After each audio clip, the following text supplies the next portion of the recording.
Push that rock with some math.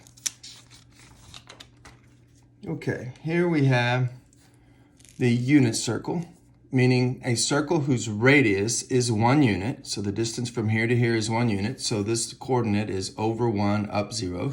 This coordinate straight up would be over 0, but up 1, because the radius is 1. Then this coordinate is to the left 1, but up 0, so negative 1, 0. And then this coordinate is to the left and right 0, but down 1, so 0, negative 1. And that's all due because the radius is 1. So the equation of this circle is x squared plus y squared equals 1. And any point on this circle, if you take the x and square it, the y and square it, and then add them together, you should always get 1. Okay? And there's an infinite number of those points, of course. And there's our circle. Now we have our trig definition from the last video. Okay? Here it is. So theta is an angle in standard position intersecting some circle that's centered at the origin at the point xy. Then sine is y over the radius, cosine is the ratio x over the radius, and tangent is the ratio y divided by x. Well, what if our circle has a radius of 1? So I'll get us a angle in standard position. So there's the initial side, and then it rotates. And maybe it goes all the way around the circle and then some.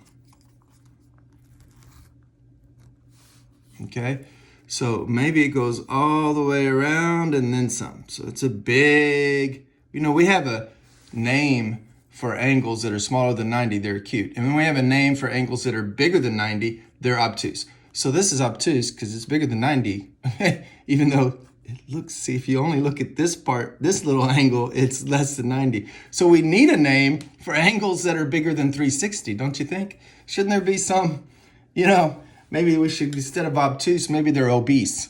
Any angle bigger than 360 is obese. Well, maybe we'll make up that terminology later. Okay, but in the meantime, what we want to do is talk about what sine, cosine, and tangent do to an angle like this.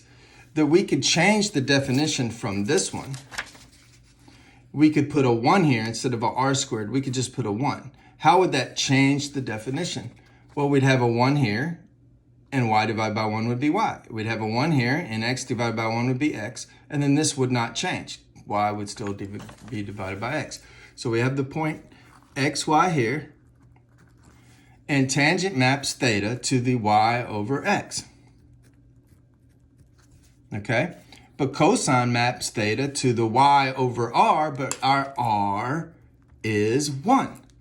So it's just y, because y divided by 1 is y. And cosine maps theta by the modern definition to x divided by the radius.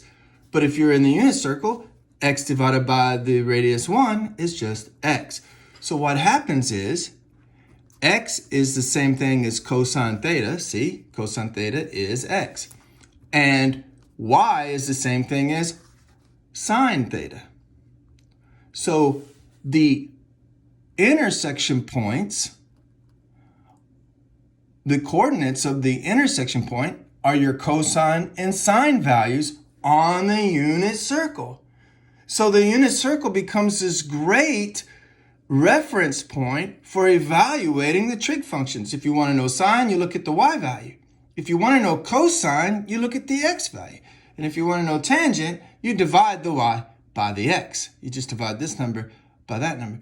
So remember a while ago in the last video when we had a 45-degree angle here, I didn't draw a very good 45-degree angle.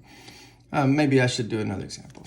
So let's draw another Cartesian plane.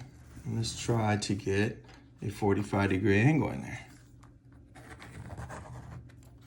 So if I draw a 45, should be exactly halfway. I don't think I did any better than I did on this one, but let's pretend that's 45 degrees. And that this is a unit circle. Well, then this point here is going to be 1 over square root of 2, comma 1 over square root of 2. Because if I square that, see, you put that in and you square it. It's the x value. You put this in, you square it.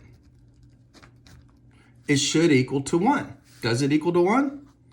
Well, when you square 1 over root 2, you get a half.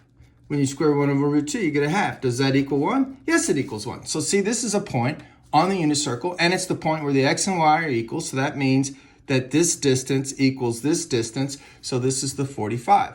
So sine of 45 is 1 over root 2. Cos of 45 is 1 over root 2. And tangent of 45 degrees is 1 over root 2 divided by 1 over root 2, which is 1. Math made simple. Simpson Math.